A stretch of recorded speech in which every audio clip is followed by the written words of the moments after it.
Welcome to the Rad-On Smart Review Head and Neck Cancer Series. Today we're going to be tackling a topic that I think consistently raises the heart rate for just about every radiation oncologist. It really does. Whether you're planning your first head and neck case or, you're about to walk into your oral boards. We're talking about perineural invasion, or PNI. And this isn't just an academic exercise. This is one of those really crucial clinical areas where a single line in the pathology report, it completely changes your plan. It absolutely dictates whether you need to extend your treatment fields all the way up to the skull base. Right. And the moment P&I gets flagged, you're faced with this, it's a monumental decision. It is. The stakes are incredibly high. Exactly. You're dealing with two, completely opposing but equally catastrophic risks. On one side, you have undertreatment. Right. If you miss that microscopic disease that's tracking along a nerve, that recurrence can travel all the way back retrogradely right into the brain. And you end up with a devastating CNS failure at the skull base, which is, it's often incurable at that point. Then on the other hand, you have the risk of overtreatment. Mm-hmm. You extend those fields to cover, say, the infratemporal fossa, the foraminoval Meckel's cave. And you're bringing your high-dose volume right up against some really critical, unforgiving structures. The brainstem, the optic apparatus, the temporal lobes. And if you treat that aggressively without a real clinical need, you're risking permanent neurological or, cognitive damage. So our mission today is really to build a board-ready decision framework. We want to help you navigate this tightrope walk. We want to provide a really clear algorithm for when and how to extend your clinical target volumes, your CTVs, to cover these neural highways. And maybe even more critically, what dose to use and what organ at risk constraints you you absolutely cannot afford to violate. But before we dive into all that, we have to start with definitions. It's fundamental. Yeah. The terms perineural invasion and perineural tumor spread, they get used pretty loosely sometimes. They do, but the distinction is absolutely foundational to your entire decision-making process. Okay, so let's clarify. When we talk about perineural invasion, PNI, what exactly are we referring to? PNI is strictly a microscopic finding from the pathologist. It's defined as tumor cells that are identified in, around, or traveling through the nerves on the histology slide. So it's a huge risk factor, but it's not gross disease in itself. Exactly. It's the warning sign. Okay.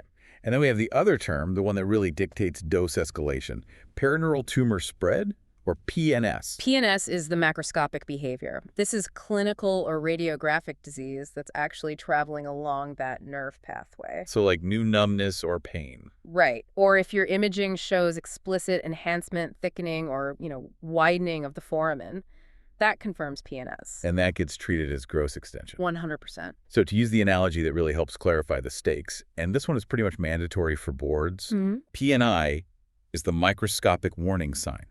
It's like the smoke detector going off in the basement. It's telling you something dangerous is happening. And perineural tumor spread, PNS, that's the macroscopic fire. Exactly. You treat smoke by, checking for the source and being vigilant. You treat a full-blown fire with maximum intensity while trying to contain all the collateral damage. And understanding which one you're dealing with is the absolute first step. Absolutely. Okay, let's unpack this with a challenging, but I think a really classic clinical scenario. Good. Because this is where the theory of P&I management really meets the high-pressure reality of a board question or a tumor board. This is where it gets real. This case hits all the high-risk triggers, and it demands a skull-based tracking plan. Here's where it gets really interesting. Okay, let's hear the details. We need to anchor this whole discussion around a real clinical decision. So our patient is a 58-year-old man. He's status post a composite resection, so that's surgery involving soft tissue and bone. It was for a pathologic T4A, pathologic N1 squamous cell carcinoma of the right lower gingiva. The tumor had actually invaded the mandible. Okay. Surgically, the margins were clear, 5 millimeters. Pathologically, he had one of 23 lymph nodes positive. But, and this is crucial, without extranodal extension, or ENE. So a standard high-risk adjuvant indication based on the T4 and N1 status, but not that highest-risk ENE feature. Precisely. But here is the critical paradigm-shifting finding that the surgeon flagged in the chart. Okay. The pathology noted extensive multifocal perineural invasion, and it was specifically described as extratumoral, involving the inferior alveolar nerve, the IAN. Wow. And they even reported the largest nerve diameter involved was 0.4 millimeters. Okay, that is a massive red flag right there. Yeah. You have extensive extratumoral, a named nerve, and large caliber. That's a lot. Right. And the clinical query is this. The surgeon is highly concerned about tumor tracking toward the skull base, given that IAN involvement. They mentioned that the pre-op MRI they looked at showed no obvious nerve enhancement along the V3 pathway. Okay. So given all that data, the question for you is, should the foramen oval be covered? And how do you present your plan decisively? This is that moment. This is where you deploy the concise, high-yield summary, that canned speech, where you synthesize everything and present an unshakable plan, just like you would in an oral board exam. Go for it. Examinee.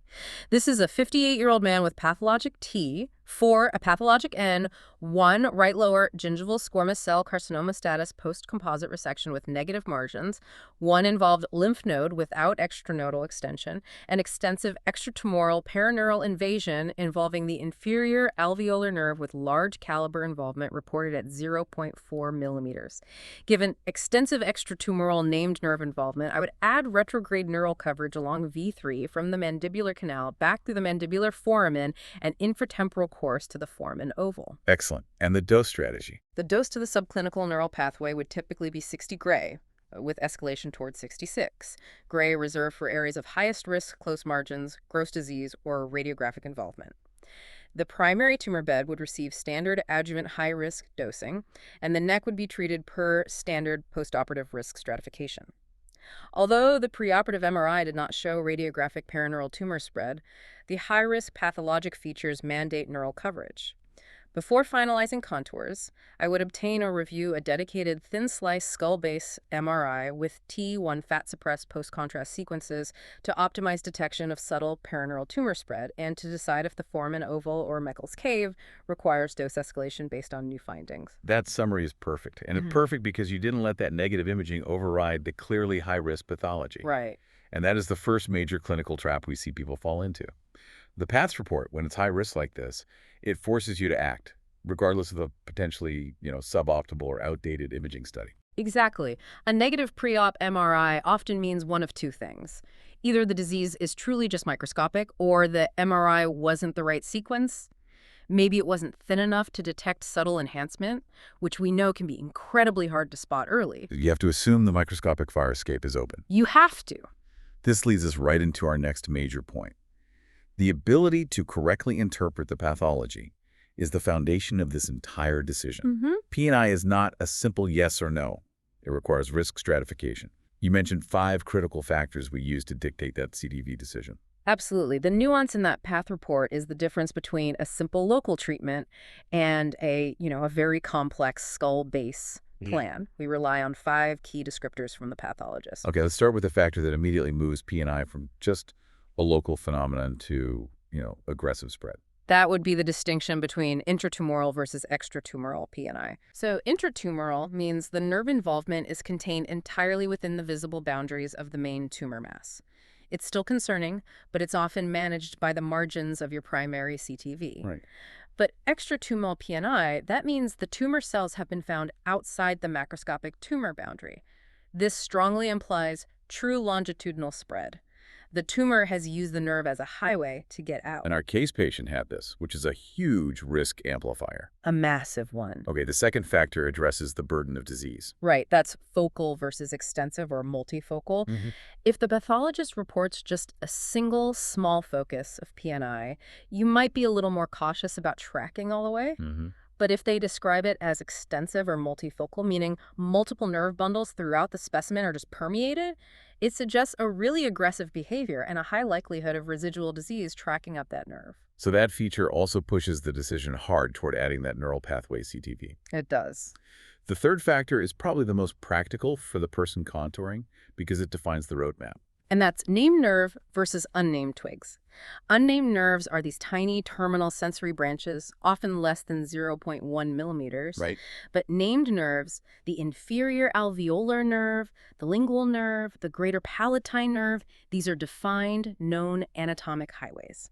So if the tumor is on the IAN, You immediately know the path back to the mandibular foramen, and the foramen ovale is open. Exactly. It's a clear route for the tumor to reach the CNS. It's a game changer. Now, the fourth factor, caliber. This is where I think confusion often arises. Right. Why is that 0.1 millimeter cutoff so important, and how should we interpret it in oral cavity disease? That's a great question. The 0.1 millimeter threshold, it really comes from the cutaneous squamous cell carcinoma literature, where it's a key prognostic marker. Okay. In mucosal head and neck disease, we look at caliber a little differently. It's less of an absolute cutoff and more of a risk amplifier. A risk amplifier, how so? So if the pathologist says there's PNI on a named nerve and it's extratumoral, and then they specify the caliber is large, like the 0.4 millimeters in our case, it just confirms that this is a significant structure being invaded. It's not some incidental finding on a tiny twig.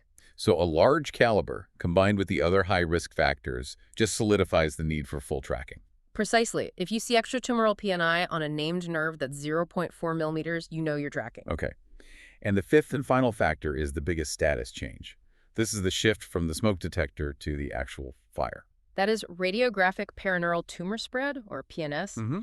If you see convincing evidence on MRI or CT that the tumor is using the nerve as a route of spread, whether it's frank enhancement, thickening, foraminal widening, the disease is no longer microscopic. And it upgrades the target to a gross extension. Right, which demands the highest dose and, usually systemic therapy. So to help organize all these high-risk features for quick recall, because you don't want to be hesitating in a meeting or an oral board, we need that mandatory mnemonic. This is the checklist that tells you, stop, you have to consider skull-base coverage.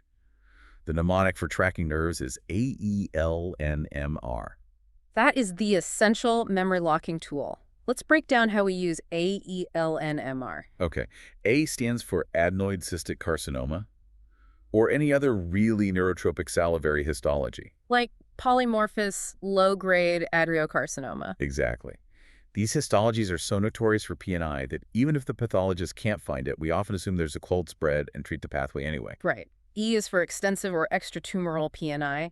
If the tumor has escaped the main mass, you chase it. L is for large caliber behavior. If the nerve involved is clearly substantial, like our 0.4 millimeter IAN, it adds a lot of weight to that tracking decision. N is for named nerve involvement, -IAN, lingual, facial nerve, you name it. These are the definitive highways back to the brain. M is for margin positive, or very close along the nerve pathway. If the surgeon couldn't get a clear margin where the nerve exits, well, that's residual disease that needs aggressive coverage. And finally, R is for radiographic perineural tumor spread, PNS confirmed imaging involvement. And the rule is stark, and this is really the takeaway. Any one of these 6 AELNMR factors triggers the consideration of a skull-based pathway CTV. That's right. And to clarify that, let's think about a patient who is AELNMR negative. Good idea. Imagine a small T, one oral tongue cancer, fully excised. The PASS report says focal PNI, intratumoral, involving small, unnamed twigs. The lowest risk scenario. Exactly. The extent is small, it's contained, it's not on a major highway. In that specific low-risk case, you treat the tumor bed only. The risk of a catastrophic skull-base failure is just considered negligible. That contrast is essential. Our 58-year-old case, though, he checked E, L, and N. So the patient's fate is determined by whether we successfully track V3 all the way to the foramen oval. Which brings us to the next critical and often poorly understood element, the anatomy. The required anatomy. Okay, so let's unpack this. Anatomy is absolutely where board candidates lose points. Oh, yeah. Because tracking a nerve isn't just drawing a straight line. It needs precise 3D knowledge of the skull-base foramina and all the soft tissue pathways in between. You can't contour what you can't visualize and name. Exactly. So we're mostly concerned with the branches of cranial nerve 5, the trigeminal nerve.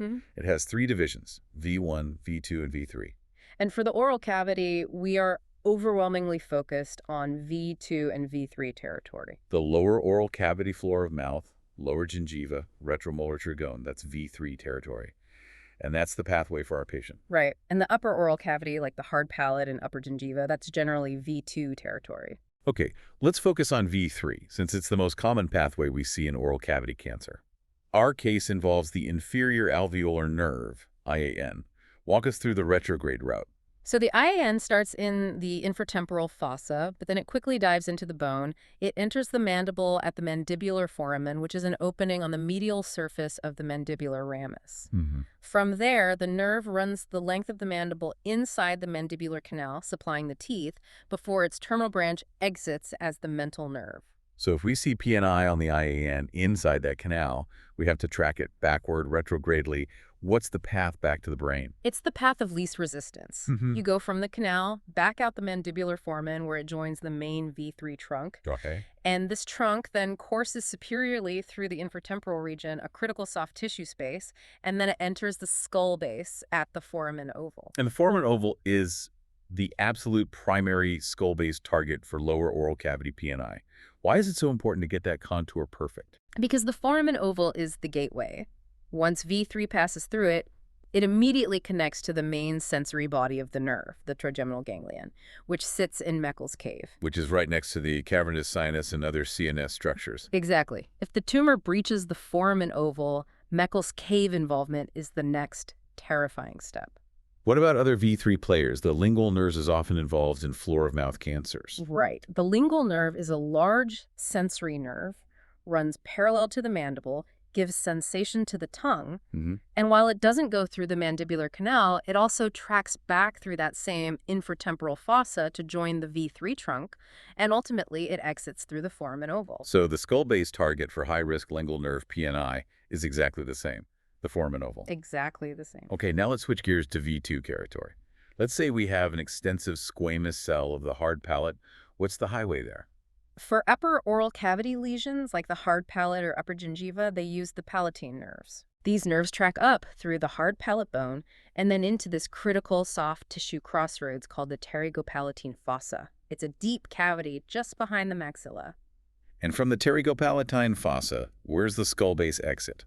From the pterygopalatine fossa, the V2 division exits the skull base through the foramen rotundum.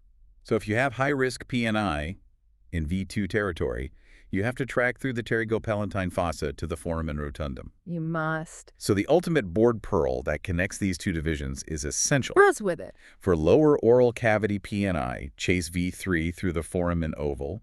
For hard palate or upper gingiva, chase V2 through the foramen rotundum.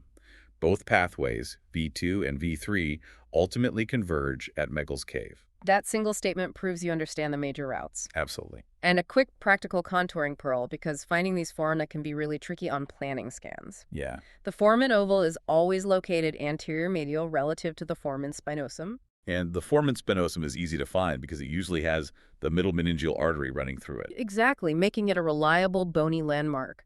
Knowing that relationship helps you get oriented really quickly on those deep axial CT or MRI slices. That's a great tip. Okay, moving on, we need to focus on the workup.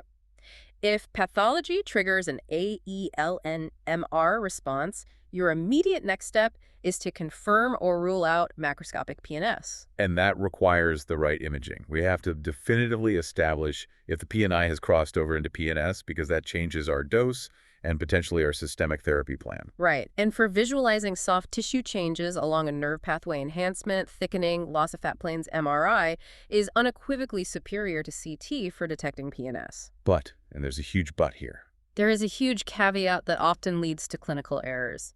A standard head and neck MRI protocol may not be good enough. So what is the specific required sequence that you have to have or you have to insist on reviewing when PNI is involved? You mentioned it in your CAN speech. The key sequence, and this is absolutely non-negotiable, is the T1 fat-suppressed post-gadolinium thin slice through the skull base and the nerve pathways. Why is the fat suppression part so critical here?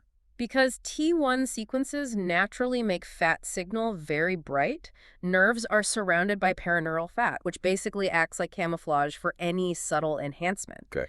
If the T1 is not fat suppressed, a small enhancing tumor spread along that nerve can be completely masked by the bright fat signal around it. So fat suppression removes the camouflage. It removes the camouflage, allowing you to clearly see any abnormal contrast enhancement. Missing this sequence is trap number 2, which we'll get to later. So if the MRI doesn't have that specific T1 fat suppressed cut, you have to request a dedicated skull-based MRI to confirm the status. You have to, especially for our 58-year-old patient who has such high-risk pathology. Right. Even if the pre-op scan was negative, as in his case, We have to ensure the sequence they used was adequate to truly rule out PNS. Correct. And what are we specifically looking for on that specialized MRI that qualifies as PNS? We're looking for the classic radiographic signs. First, is there nerve enlargement or asymmetric thickening? You always compare the involved nerve to the normal contralateral side. Second, and this is the most telling, is there abnormal enhancement of the nerve itself after the gadolinium? A normal nerve barely enhances. PNS shows significant, often nodular enhancement. Third, we look for disruption of the anatomy around it, loss of the normal perineural fat signal, meaning the tumor has expanded and just obliterated the fatty planes that should be there. Right. And finally, you look at the bone, which CT can also be good for. Enlargement or abnormal signal around the skull-base foramina, like the foramen oval or rotundum, which suggests the tumor is using that foramen to expand. And it's so important to remember that these changes can be incredibly subtle. Sometimes the only sign is just a slightly fuzzier signal at the foramen oval compared to the other side. And that subtlety is why the clinical correlation is so crucial.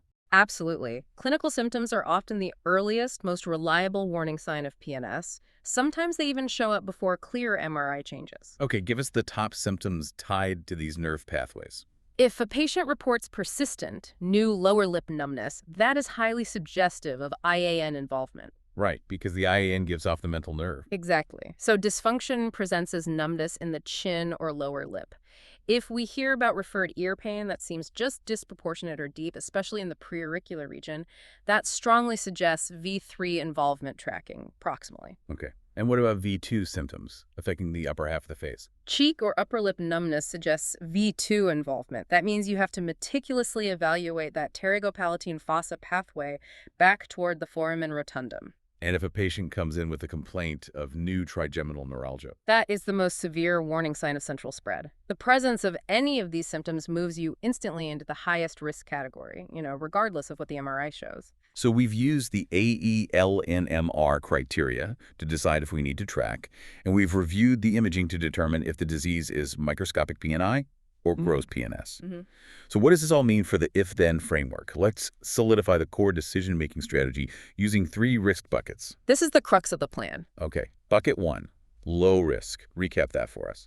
If the pathology is strictly low risk, so that's microscopic, focal, intratumoral PNI, in small unnamed nerves, basically 0 AELNMR triggers, then you treat the tumor bed per standard postoperative risk, say 60 gray, and you stop there. No dedicated skull-based neural tracking CTV. None, because the risk of central failure is too low to justify the OAR exposure. Okay. Bucket 2, tracking required, microscopic risk. This is where our 58-year-old case lands.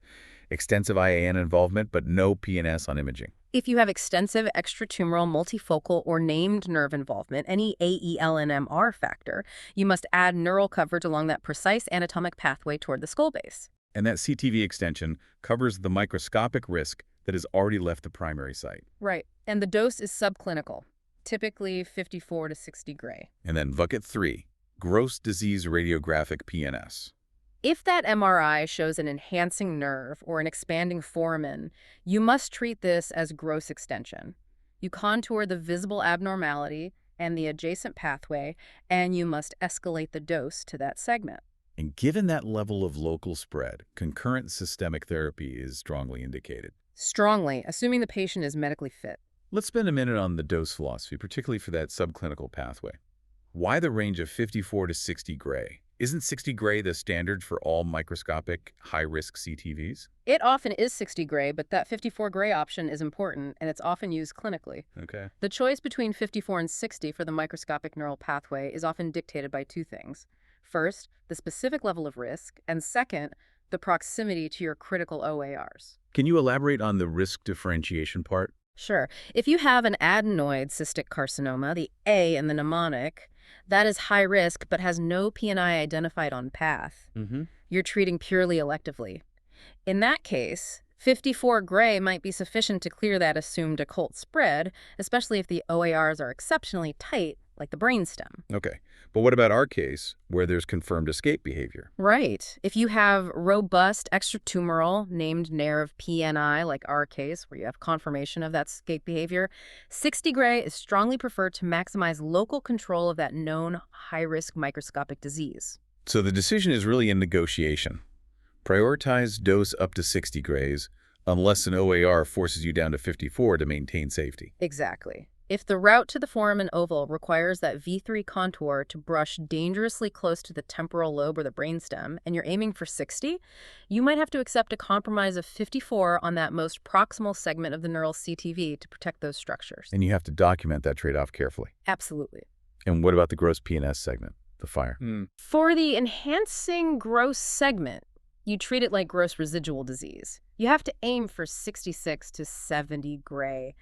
Control of gross disease is paramount. And this is the scenario where you will be pushing that temporal lobe constraint. You will, but you hold the absolute limits of the brainstem and the optic apparatus. Now, let's address a critical board trap. Directionality, retrograde versus anterograde coverage. Yes, this is frequently tested. Retrograde coverage tracking the nerve from the tumor site backward toward the skull base is the default and the standard. Why is that? Because the tumor's most dangerous escape route is toward the central nervous system, where failure is just non-salvageable. We cover the catastrophic escape route first. And when do you worry about anterograde coverage, so tracking forward toward the periphery? Anterograde coverage is only added if the patient has discal symptoms, like that lower lip numbness of the mental nerve, or if the operative note or imaging explicitly suggests distal extension beyond the primary bed. But generally, the massive focus is retrograde. If you're asked to prioritize, retrograde wins every time. Okay, let's apply the specific volume design back to our 58-year-old case. Lower gingiva cancer, extensive IANP&I, but only microscopic risk confirmed. We have 3 main CTVs. Right. The high-risk CTV is the first. This covers the primary tumor bed based on T4N1 status, and it receives 66 gray.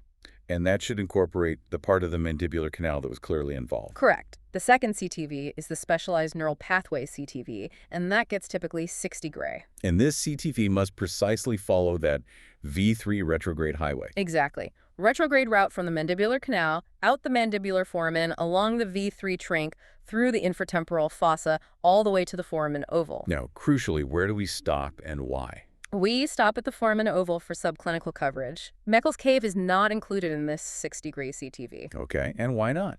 Because doing so significantly increases the dose to the temporal lobe and the brainstem without any confirmed radiographic or clinical involvement.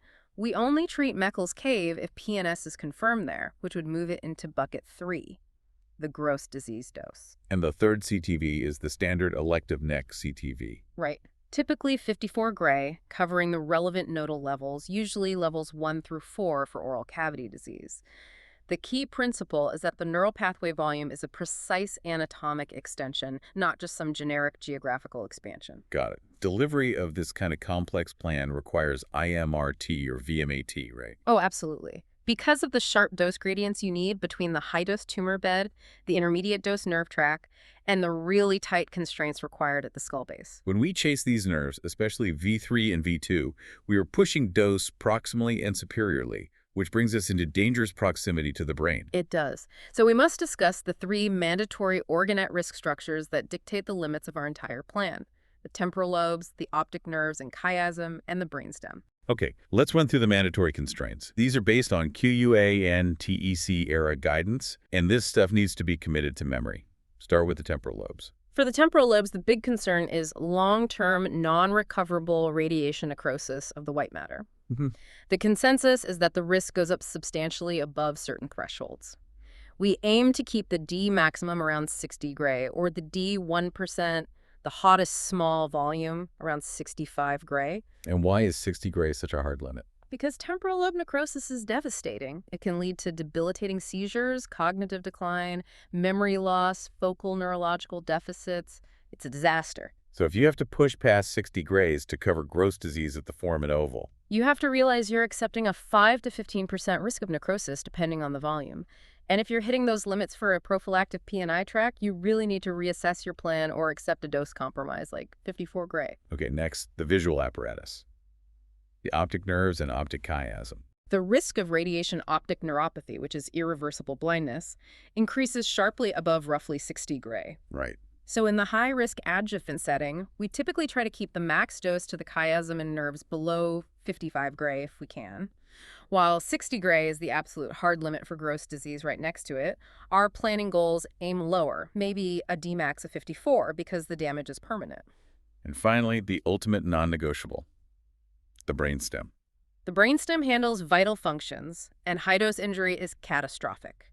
Standard protocol constraints keep the max dose to the brainstem around 54 gray. So if your plan is pushing the brainstem dose toward the mid to high 50s, You need to stop. That level of dose exposure demands the highest level of clinical justification and documented rationale. Unlike the temporal lobe, where small volumes above 60 might be accepted for gross disease, the brainstem constraint is much, much tighter. so the planning reality is if you have gross disease right at the foramen oval, you will be forced to navigate these limits. Absolutely. Your job isn't to achieve zero risk, but to prioritize coverage of true gross disease while respecting the absolute limits for the brainstem and optic apparatus and knowing exactly what toxicity you're accepting in the temporal lobe area. The key is individualization. It is. You can't treat a microscopic neural pathway at 60 gray the same way you treat gross disease at 70 gray when those structures are so close.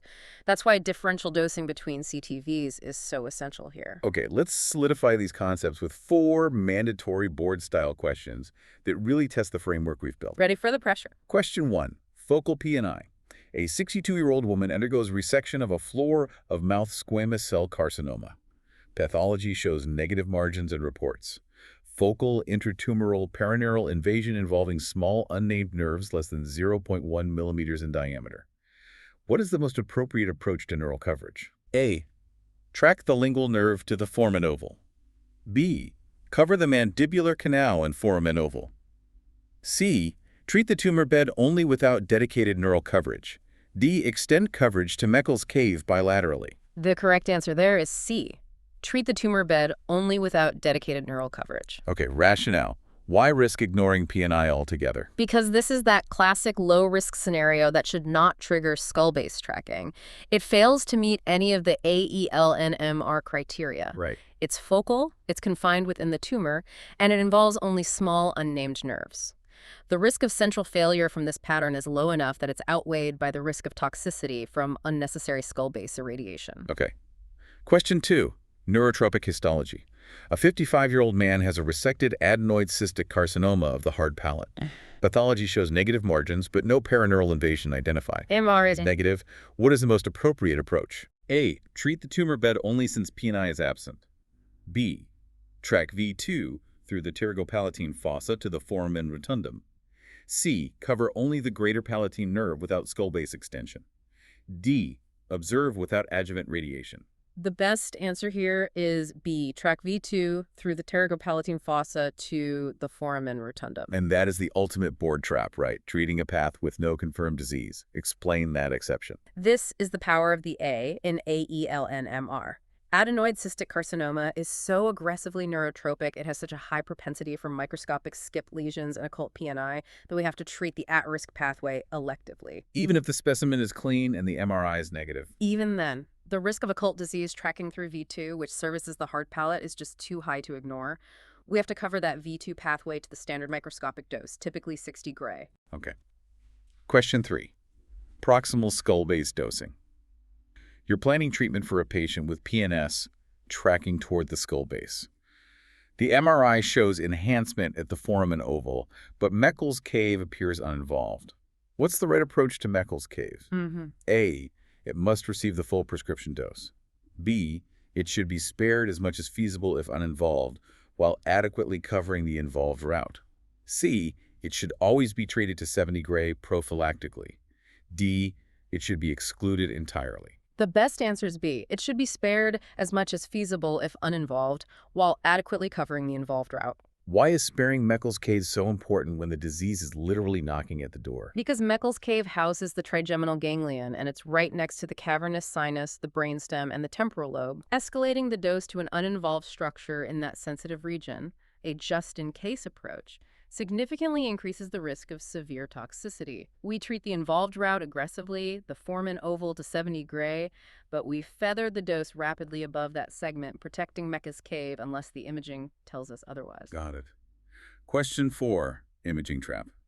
A patient has extensive extratumoral PNI of the lingual nerve after oral tongue surgery. Which imaging study is most critical for optimizing skull base contours and dose? ACT with contrast. B. Bone windows, CTC, MRIT, one fat-suppressed postgadolinium. Or D. Bone scan. The correct answer is CMRIT, one fat-suppressed postgadolinium.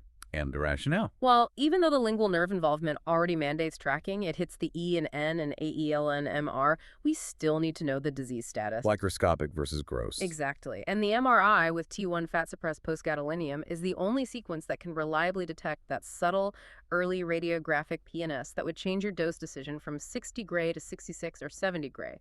Relying on CT alone is a critical error. Perfect. That brings us to our clinical pearls and traps segment. Let's distill the highest yield takeaways from this discussion. These are the 6 points you need to carry with you. Pearl number 1, the decision trigger. The mnemonic has to be the first thing that comes to mind. AELNMR triggers neural coverage.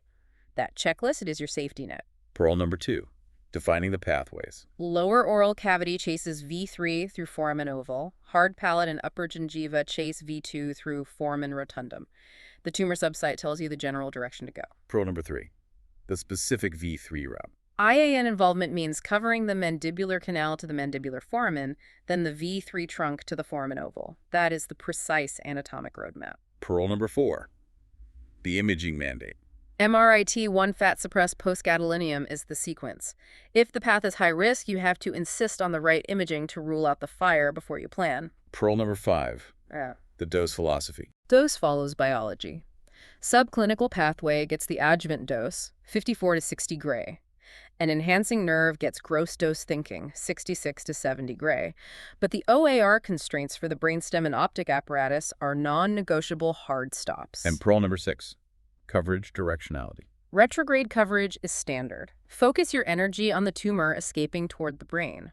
Only add anterograde coverage if you have strong clinical or imaging evidence to support it. Okay, now let's talk about the common traps that snag residents during boards and in clinical practice. Trap 1.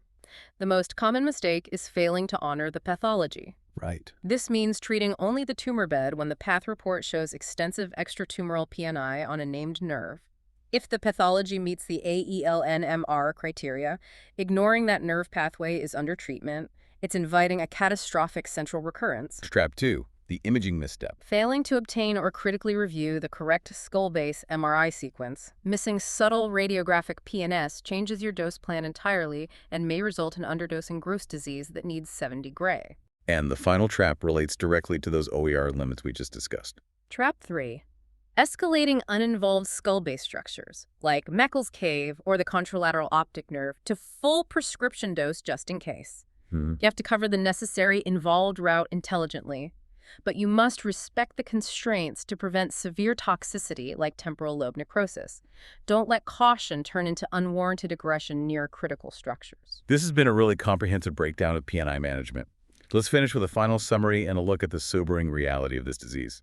So to recap the decision flow, first, use PNI classification, AELN-MR, to determine if you need to cover the nerve.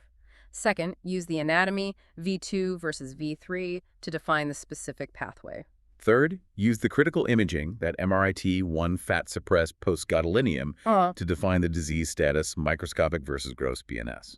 And fourth, individualize the dose. 54 to 60 gray for the subclinical pathway, 66 to 70 for gross disease, always bounded by those non-negotiable limits for the brainstem, optic chiasm, and temporal lobe. This leads us to the critical, provocative thought that underlies the constant tension in this area of practice. We use aggressive chemoradiation for gross PNS because we have to, but the control rates, even in modern series, remain. Well, they're fundamentally challenging. That is absolutely true. If you look at older data for gross skull-base disease, control rates were often only in the 50 to 60% range. Wow. And even with current intensity-modulated techniques, achieving durable control for PNS that has reached or expanded the foramen oval remains incredibly difficult. That speaks volumes about the virulence and just the difficulty of containing this disease once it has successfully used that neural highway to get to the CNS. It really highlights the continued necessity of aggressive local therapy when gross disease is confirmed. It's why we must prioritize coverage of that true gross disease, even when it means pushing OAR constraints to their documented maximum limits, especially for the temporal lobe. So if the disease is gross and involves a foramen oval. That aggressive, high-dose control is the patient's best and perhaps only hope for a long-term outcome. That is a perfect summary of the risk-benefit calculation we make every single time we contour a nerve toward the skull base. This is a tough area, but knowing the framework makes the decision so much clearer. An essential framework for clinical practice and for passing the boards. Complete practice oral boards at radonsmartlearn.com and subscribe to Radon Smart Review for our next episode. Thanks for tuning in.